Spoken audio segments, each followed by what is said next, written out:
Welcome to WE ARE NO ALAMO, the mental health podcast. My name is Paige, PTF. I plead the fifth Waylon. This is my co-host slash guest today, Danny. Welcome, Danny. Hello. Yay. He's our new audio engineer for WANA. He's going to help us, soundbomb.com. I'm going to help you guys sound great. Yes. Indeed. Very excited. So cheers. Welcome to the podcast. If this is your first time, you can definitely check out the accountability jars in the front shot. What that is 4 sorries that don't make sense. What I mean by that is you want to build an awareness for your words. So what we're doing for the accountability jar is to build an awareness about what words you use for certain situations. For a WANA house rule is no apologies. They cost 10 cents. Oh, wow. A sorry That's a pretty penny. Yeah, exactly. So basically what you're saying is every time I say sorry and it's for no reason, 10 cents comes out of my pocket. Exactly. Give an example. Do you know You heard what? that live. You heard it. And we hold each other accountable. It's a fun game. So if Danny says, I'm sorry for gurgling water into the mic, then I'll be like, that's 10 cents, motherfucker. I'm sorry for this audio sounding like shit. No, I'm totally kidding. No, that would be not worth. That would be like, all right, get it together, Danny. Shouldn't be putting 10 cents in there. What am I paying you for? If this audio sounds like crap, I'm going to be putting a lot more than 10 cents, trust me. So let's get this started. So All right. back to a serious note, this podcast is very important, correct? It is It's for an important cause, so take it away. Let them know. So what we're trying to do is build a more inclusive organization around talking about mental health and MI. We're calling mental illnesses MI, similar to, developing a new lexicon around sex work and what we used to call them prostitutes. So if we're building a new dialogue and building an inclusive organization trying to talk about difficult things, it's a really fun thing to do this podcast, to bring people on like you who have an investment in mental health and want to learn about it and haven't really had an outlet to discuss hard topics like suicide and like self-harm and like bipolar disorder and borderline personality disorder and narcissistic personality disorder. I mean, our president. But Yeah. for invisible mental health issues like that, sometimes it's hard to come out about it and actually discuss the hard topics. What made you want to come on to our WANA fam, Danny? That's a great question, actually. Well, I'm one of those people that walks around the real world and has a smile on their face and is happy-go-lucky and lives their life and works and pays bills and I'm also one of those people that behind the curtain suffers from time to time with things like anxiety. More or less, I lean more towards like the OCD portion of what can be defined as certain parts of. I feel like it's all connected to one main depression, but OCD is probably what I suffer from the most. I've been, and I think that all kind of correlates to things that happened to me in my life and Like biological factors growing up. Not even just biological factors, but in general, like watching my grandfather pass away from things like from cancer and that fear kind of being implemented to the prehistoric brain, so to speak, that I have inside my head, and it's terrifying because you really have no idea how powerful your brain is until you start to lose control of it, which is something that I feel like a lot of people that will be listening to this can relate to. Yeah, and I want everyone to know that Danny is brand new and we're just now becoming quick friends because we're going to be working a lot together. For sure. So most of everything that he's saying is news to me as well. So thanks for opening up. Really, as far as OCD is concerned, does it affect your daily life? It used to. I've learned to, first and foremost, before I move forward, I would definitely say meeting my wife, my significant other. Shout out to, Carrie Charlo, my wife, Carrie Perez Charlo. And the new baby. And our new 3-week-old Valentina Amora Charlo. Oh, my heart. Definitely, she... Well, now both of the women in my life definitely helped me build a, they are my quote unquote cure, so to speak, for this, because I noticed that before I went through the whole becoming a dad, my wife being pregnant, dealing with the emotions of her being pregnant, being super nervous as being a future father. I went through the whole entire, like, my anxiety, my depression, all that stuff got even worse because I had so much pressure on my back. Am I going to fail? Am I going to be a shitty father? All these kinds of things ran through my head. All those judgments running through your head. For sure. And the minute I can't say this works for everybody, but it worked for me because, no transparency, I was on Zoloft. And to control my OCD and things like that. And it was a low minimum dosage, but still, I didn't want to be on anything. Nobody wants to be on anything. That's true. And it was helping, but the minute I held Valentina in my arms in the hospital for the first 30 seconds and forward, like, she came out, I witnessed everything. I saw how brave my wife was. I saw what she did. Like, everything kind of just, like, washed away, and it was like, it was bigger than MI. Yeah, it was like can I say this can work for everyone? Am I telling everyone to go out there and get someone pregnant and have a child?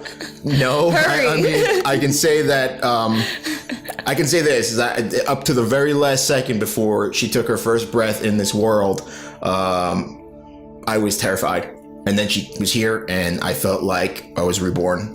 Yeah. So take that as you will, but yeah, my daughter and my wife was starting to heal me of all of this, because it's not easy to deal with, of course, as you know, like, people that are in our lives, our significant others, family members have to deal with all this. It doesn't just affect that one person, diagnosed or undiagnosed. For sure. It's just as hard as the people that have to sit there and watch their loved ones deteriorate in front of their eyes, and they don't understand why, because they were lucky enough not to have this card drawn for them, so to speak. Or they want to offer help.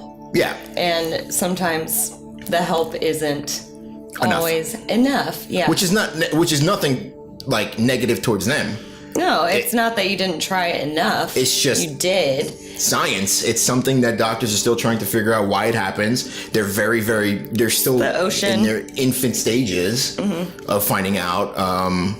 But I mean, overall, shout out to all those people out there that are dealing with people that suffer with depression, that have the patience, that have the courage, that have the strength to sit down every time somebody breaks down in front of you, every time somebody needs a hand, every time somebody needs somebody to talk to. Shout out to them, because you are just as strong, and you believe it or not, you might not feel it, but you are making a difference every time you do that. You really are. And that's a huge point of this podcast too, right? Mm-hmm. To allow people, like, hey, someone's talking about this, then that gives them maybe, validating themselves that I can actually do something. There have been so many times that people have called me when I was in such a bad place, and they will never know that phone call meant so much to me. And we talk a lot on the podcast about, having a good support system. Mm-hmm. You obviously have a great support system with your wife, and congratulations on your new family. Yeah. Growing family. Yeah. It's amazing. Very exciting. It's amazing. Speaking of family and new baby girls, so I want to ask this question to every guest on the podcast. We all have that one song in high school that we would cruise down the road to and just wail and know every single lyric to that song. What was that song for you? I'd have to say, RX Bandits, Sell You Beautiful. Which, sing a little bit for me. Wow, you're gonna be singing on the podcast first time in the podcast. It's so hard. It's a ska. It's ska, so it's got to be like, it's not easy to say. I won't sing it. I won't sing it, but I'll say that it's a song that correlates to people trying to look beautiful as best as they can by trying to fit into an image that the media and society paints for you to have to fit into when you don't need to. When you're beautiful just the way you are. So that's what the song talks about. He goes into things like, look who's got a new nose, passing with the big tits, things like that. I mean, it's a little vulgar, but he talks about, like, women walking around, getting surgeries, getting things done to try and keep up with this so-called norm that society builds for you in things like Hollywood and the media. So and you're all just trying to fit in. That sounds pretty ska-ish. Yeah, for sure. Ska-ish. But I loved it because I love the message, because I've always been who I am, as zany and as crazy as it is, and that song just spoke to me as, like, I'm never going to change the way I look. If I look a certain way, it's because that's the way I'm supposed to look. Yours is it's kind of like going to that meeting with Kim Jong-un and Trump. Yours is very deep in ska, and mine is to my motherfucking man, 50 grand, the alcoholic man, just a talking in your bloodstream if you can't. Rapping, Biggie I like Smalls, it. the pussy stroker, MC provoker, chocolate tie smoker, elected Maximas and Acuras. This is impressive. This is impressive. You're still going. This is impressive. This is absolutely the little impressive. hookers on my lap. You know the flavor, Macca. Shot, beep beep, but I ain't your fucking comforter. And if I ever fall in love, you bet I'm fucking her. I am literally going to check. Because I have to edit this podcast, I'm going to check all of these lyrics, and I want to see. Play your games on me, then you crazy. Commitments, I'm Swayze. No time for the ill shit. Swayze in there? Yeah. Wow. He's in there. All right, so. Well, you had yours, I'm done. I had mine. Goodbye.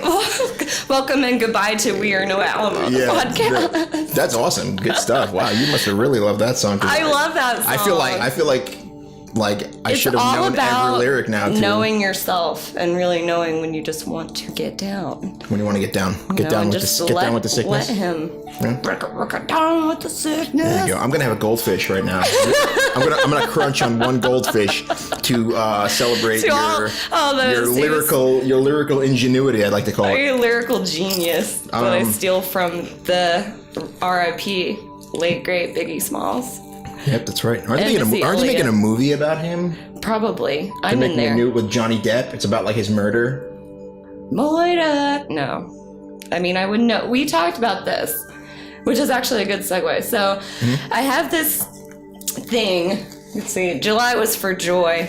In therapy, we talk about like radical acceptance. Every month I come up with a mental health, some kind of post-it idea that you would put on your mirror and, get your shit together page, like go out, face your demons with depression and move on with your life in the world. So August is... A little pick-me-up. Exactly. So like August is all about awareness and acceptance. And I want to talk about millennials and awareness about mental health issues. A lot of people have beef with millennials. I have beef with millennials because I have beef with myself. But I'm always categorically, I'm always confused about where you classify a millennial. Like, am I a millennial? Because I always hear people shoot out these different dates, but I was born in 1983. Okay. So I went to school with the internet semi in its birth. You know what a floppy disk is? Yes. So that makes me a millennial. I think so. Alexa, what's a millennial? Millennium is usually defined as relating to a millennium or span of 1,000 years. She gives you the scientific definition. You give me the bullshit definition. I don't really understand. I'm totally kidding. No, you're not. Alexa, what is a millennial as far as pop culture is concerned? Maybe that's a little too weird for Alexa. Sorry, I'm not sure. Listen, she's Alexa. She's not that, like, it's still in its infantile stages, this AI, okay? She has yet to take over the world. She has yet to take over the world. Am I AI, man? Am I AI? AKA Terminator. It's all about perfectionism. It's whatever. The millenniums of or relating to a millennium. Well, isn't it like this thing of like, and sounds like a spelling bee. For all the listeners out there that are going to listen to this and people that are like, please correct me if I'm wrong in the comments and stuff like that. Roast him. But yeah, and feel free. But isn't it like the thing about blaming millennials is because they're supposedly very, very like touchy and like they feel like they're owed something, so to speak. Entitled. However, because we've been I'm including myself, I'm including us, because why not? Even if, according to Alexa, damn it, she heard me. She heard you. Yeah, she has ears everywhere. We may everywhere. or may not be millennials. I still don't know what a floppy disk is. So you played Oregon Trail. You died of dysentery. Oh my gosh, I would give all of my people crossing the river like too much flour just to like see I died of dysentery so many times in that game, and I don't even know why. Your 15 children got bit by rattlesnakes. Dun, dun. Yeah. The graphics in that game. It was like I was in a time machine, because now being in Texas, I feel like I'm every day we're in I'm Austin. dealing with something new, some sort of exotic insect or creature or rattlesnake or lizard that's trying to kill me. Tell me about it. Shout out to Texas animals. We're in my kitchen right now. Shout out to Texas animals. No, y'all can all go fuck yourselves. Well. Let's That's be on the specific record. here. That's not a plead the fifth moment either. I think this scariest part for me of Texas is not the rattlesnakes, is not all that, it's the friggin' farm cockroaches that come out of nowhere and hang off the ceiling like Peter Parker and just want to like and you land. can hear their wings. Wait, what? I had an okay, so I had it. Me and my wife when we first got here. We went to we had a place in Cedar Park that we went to, and it was like the third day we were there, and it had one of the like a ceiling like this, kind of popcorn ceiling, so to speak. Asbestos. Yeah, it's been removed. And we walk in, and my wife is just like, she walks in, she looks up, and she's like, "Stop!" Hammer time. And I'm like, "What's the matter?" And she's like, "Look up." And I look up, and there's literally a farm roach with one arm hanging off the ceiling, looking down at me like I'm gonna fuck up your night, you know? And he like, you don't have to try. Eric did it. Falls Please don't. No. and hits the top of my head. It lands on my shoulder and just starts like getting jiggy with it on my shoulder. And I'm like, this is not okay.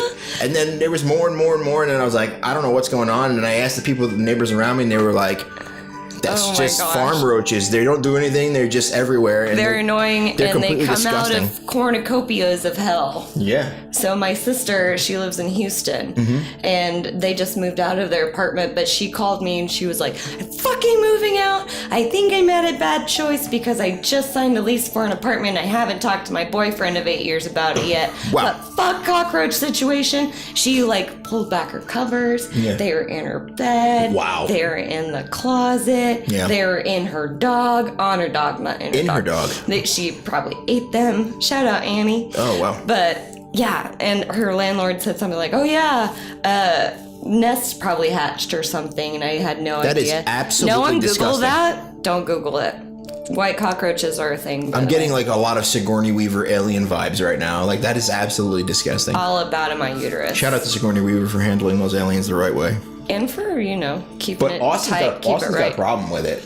Austin, like the city of Austin. All my drawers are always open. We're shooting in the kitchen, like I said right now. But I had all my cell borer out and I keep the fluorescent lights on at night because I turn them on sometimes. I'll begin they to just drink get- water, they just run. and they're like, "Ah!" They're like, "Oh my God, she's here!" I have no food in my house. I'm moving on Thursday. Like, how are you still living? I'm not even living in here. But then again, I probably wouldn't survive. Funny story, segue. Funny story, and then we'll get back to those important topics, of course, instead of talking about these goddamn cockroaches. We talk about this all day. Especially if you're not quick, to be all the story. I was at my sister's apartment over in Austin, and we were in like the third level of the parking garage. We just parked the car. We get out, and there's literally a roach on the floor, and he's dining on a piece of bubble gum, and he had both his hands up, and he was chewing on it literally looked like he was like it was Thanksgiving for him, and he's just like like staring at us, and I'm like, this is bizarre. Like, it's absolutely bizarre, like how these things are super intelligent, they're everywhere, and they're so disgusting looking, and I'm sure they don't mean any harm. I'm sure they actually have some sort of, like every animal on this earth has some sort of positive or meaning, but they're just so disgusting or a looking. post below if you know of anything that cockroaches do that are great for let me the know, because if they have that don't trigger any sort of PTSD episode or anxiety attack. Oh my God. Yeah, for sure. It's crazy. It's a sure way to cure agoraphobia. Just infest a house full of cockroaches. Oh my God. So, I want to, like... It's the WANA weigh in. Dun, dun, dun, dun. The WANA weigh in. WANA weigh in. How do you feel about millennials and acceptance? Millennials and acceptance? Do you think that they're more accepting of people with environmental health issues, or do you feel like they've just been given the vocabulary? We are just uniquely snowflake enough to say, I am depressed. Or do you think it's actually something that has been covered up? It's weird. It's really weird now. Weird. Because we're in 2018 right now, and I am legitimately terrified. And I'm terrified because just this past week we had director of Guardians of the Galaxy, huge movie I'm a fan of. The whole Marvel Cinematic Universe. I am a nerd, of course. And he was fired as the director of the film. 42. No. He was fired as the director of the film because of a tweet that occurred 20 years ago. One tweet. And an individual who was... Twitter was alive 20 years ago? I think so, yeah. Twitter, yeah. Twitter didn't come Like along 15 years. when I was 9 years old. It was something like, I don't know. Anyway, I'm probably wrong on this time span, but As far as technology is concerned, yeah, it I'm might probably be a little... shooting numbers, but I know that he was terminated from the film by Disney because there was some salty guy, aka maybe a millennial, that was like just offended at what like his goal was to take him down and take all these celebrities down because now like it's becoming this thing of like Are you sure it wasn't as old and they were on his lawn? No, it's like people, I feel like millennials are. I can put them in this bracket because apparently they're super touchy. They're super touchy and they're very. And it's like, where do you draw the line? Where do you draw the line with things like sexual harassment? Where do you draw the line with it, which is a super serious topic and happens all the time, really happens all the time? Then people that really need to be like, where do you draw the line? And it's like, I feel like. Then you bring in the awareness aspect of it. Yeah. Because there is no line if you're not aware that anything is wrong. But what do you think about what do you think about the media empowering the idea of the millennial being super salty and super like sensitive to things like important topics that should be discussed by people who know what they're talking about? You know the whole I don't know what to call it, but like the suicide pact for news. Like people don't usually talk about suicide completions anymore on the news because statistically, whenever you talk about suicide and specifics of how they completed the suicide or had a suicide attempt, then people are more likely who view that go out and try the attempt themselves, kind of like a copycat murder situation. Okay. So if we are just kind of going out and copycatting the whole millennial perspective, I don't know what we were talking about before, but I had a point, and it was going to be a good one. Mm-hmm. Do you remember what we were talking about before? You were asking me. You were asking about entitlement and if I feel that it is kind of correct that kind of like.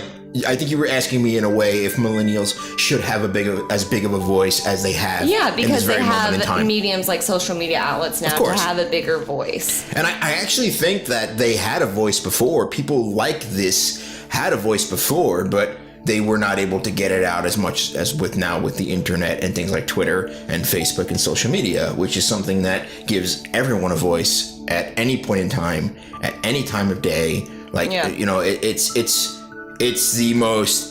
the greatest thing, but it's also the most dangerous. And we're at a point now with this form of people being like super sensitive and hyper aware and like trying to, you never really know when somebody's just trying to get a spotlight because how easy it is to get a spotlight with the internet today. If what they're saying is Fingers reality. crossed for good. Yeah. If what they're saying is a reality, or if what they're saying is because they want hits.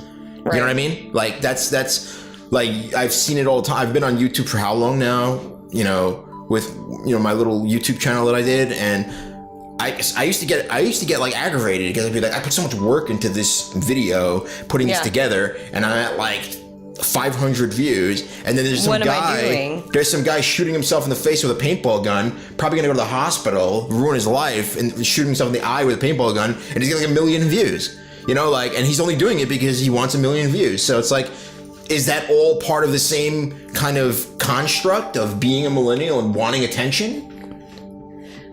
Maybe. I think you're right. I think the answer is yes. Okay. It's just more Batman. Will you use your power for good or evil? I like that impression. That was good. That was Bane. That's all I know. You are Batman. You are Batman. But then I think I'm getting it. Millennials have power. Millennials you gotta be a little more nasal with it. Tom Hardy was a little bit nasal with it like this. I'm not as crazy as him, Batman. Let's talk more about millennials, shall we? Let's talk a little bit about Let's radically accept millennials for their innate ability to get multiple hits, and hopefully they'll do it for the greater good moving Well, forward. okay, so the question you asked me was if millennials, if I believe that they deserve to have as big of a voice as they have today, Yes. in today's day and age. And I countered Towards that mental health. question With what? back to a question with you that I just had in my head and I just forgot, but I will totally get it back. What was it again? Oh my God, I just totally blanked. You know when you get so into something and you're like, That's why, yes, that's exactly what I was I just talking literally, oh my God, I can't believe I just blanked. Oh, so do you believe that millennials, do you think that it should just be that the term, the phrase, the definition, the word millennials should just be axed out and just let's just keep it on a same level of like, this is just how people are today in general?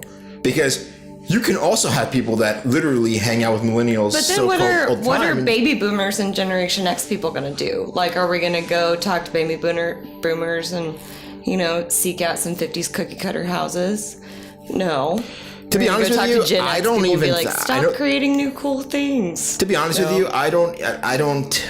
Okay, so for me, because I think that the whole idea of like what we're seeing now with our president and with the amount of hate towards our president and like what people think about him and the voice that they have and Hollywood being behind this voice, but then Hollywood also having its own problems and other stuff, like.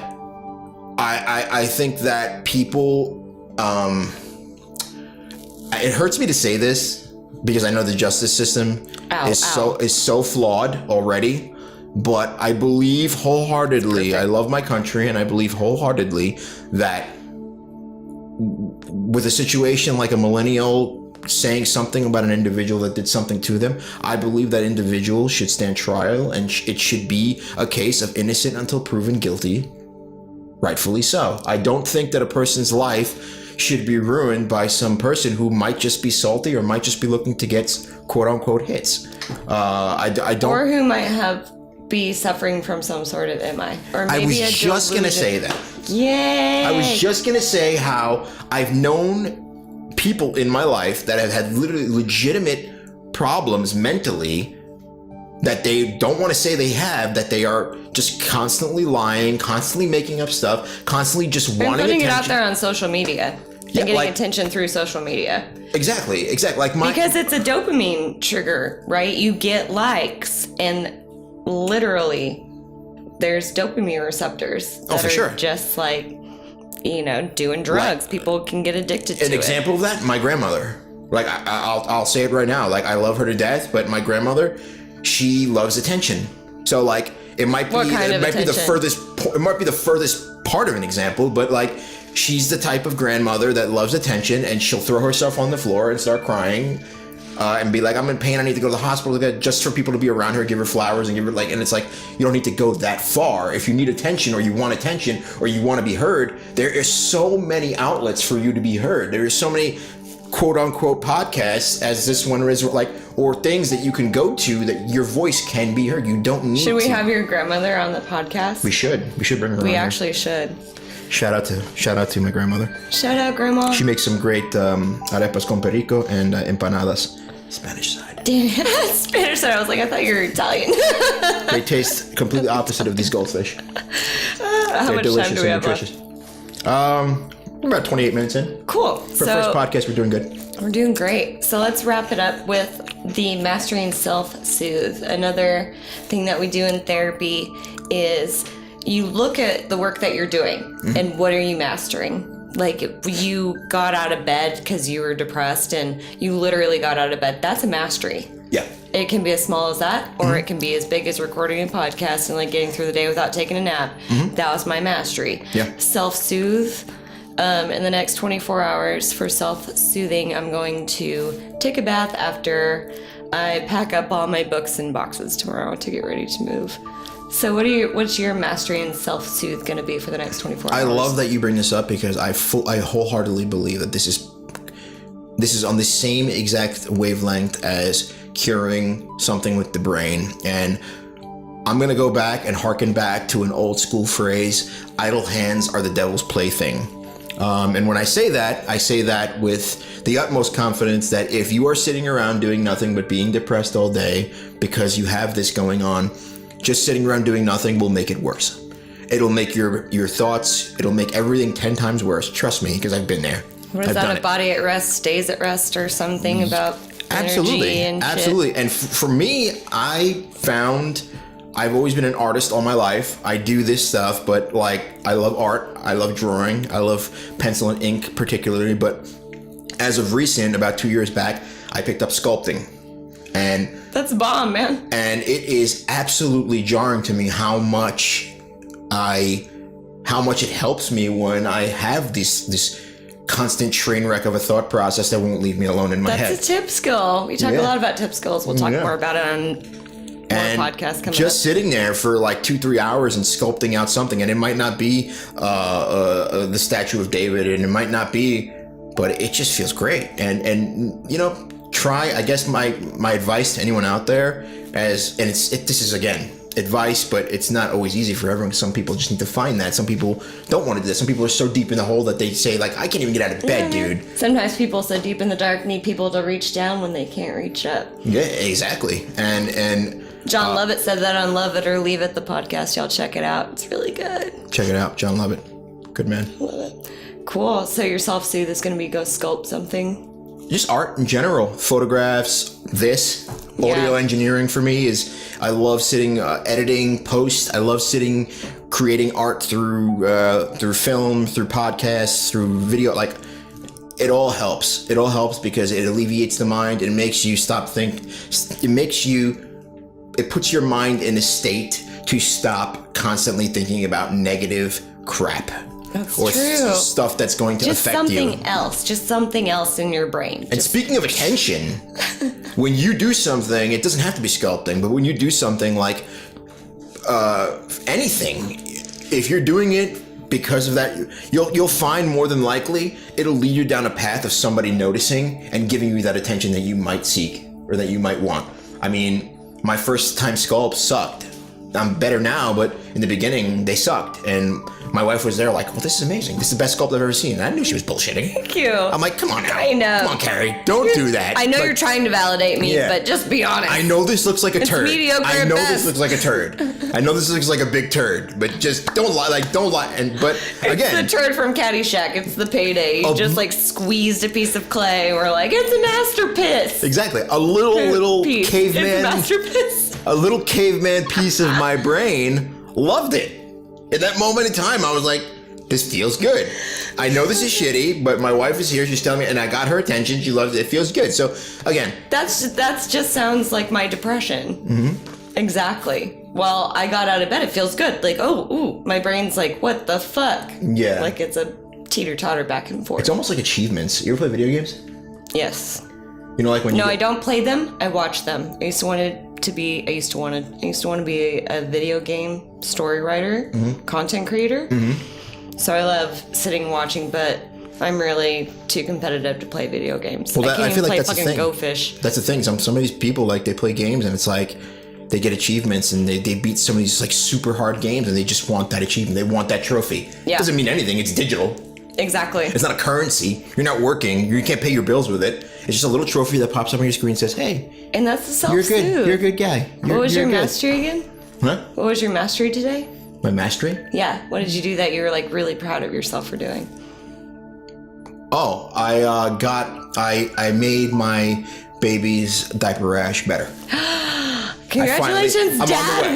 win. Hashtag Dad win. I'm on the way. I'm on the way. Yes. She had a little bit of a diaper rash, and it was like, you know, the typical diaper rash. And it sucks because when your baby gets a diaper rash, that baby's crying. It's crying because it's like, oh my God, help me, please. Why is my ass on Leave fire? comments in the section for how to help Danny cure diaper rash. We want But- all of your suggestions. And I got some A&D ointment, some cornstarch, and I was just bam, bam, bam, bam, I bam, bam, Pinterested the shit out of my baby. Yeah, and she's slowly, but she's getting better. It's going away, and I feel like I achieved something. I got a little trophy. When I my looked gosh, down and I saw that personal she was a little trophy. bit less pink than usual in her buttocks area. In my mind, I was like, "Bing, trophy." Bing.